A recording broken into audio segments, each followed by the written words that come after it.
నేను కూడా ఇవాళ చూశాను, ఎప్పుడుదా చూపించే డాక్టర్ నాకు ఈ భీమవరం కంటే ఈ ఊరికి నాకు ఒక అభినవ సంబంధం ఉంది. ఓ టైంలో లైక్ కొన్ని ఇయర్స్ బ్యాక్ నేను ఇక్కడ నా జీవితంలో ఒక 8 నెలలు ఓన్లీ భీమవరంలోనే కేవలం సినిమా చూడటానికే ఉన్నా. మా తాతయ్య నాన్నమ్మ ఇక్కడ ఉండేవారు డిఎన్ఆర్ కాలేజ్ దగ్గర. సో ఆ 8 మంత్స్ అంటే ఆ 8 మంత్స్ ఎందుకున్నా, 8 మంత్స్ కాలేజ్కి వెళ్ళలేదా స్కూల్కి వెళ్ళలేదు మీకు డౌట్ రావచ్చు.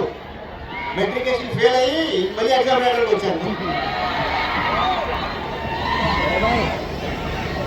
సో ఇక్కడ ఈ భీమవరానికి ఒక ఎక్సలెంట్ వైబ్ ఉంటుంది. అదేంటంటే ఎవరైనా మిమ్మల్ని అడిగారనుక ఎవరైనా మీద మాది భీమవరం అండి మామూలుగా ఎప్పుడు ఇలా చెప్తాం, చాలా పోగరగా గర్వంగా చెప్పుకుంటారు.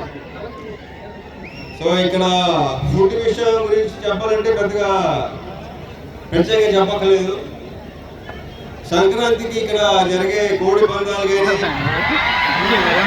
రావాలని ఉంటుంది, కానీ నెక్స్ట్ సంక్రాంతి మొదలు రావడానికి ట్రై చేస్తాను డెఫినెట్గా. అప్పటి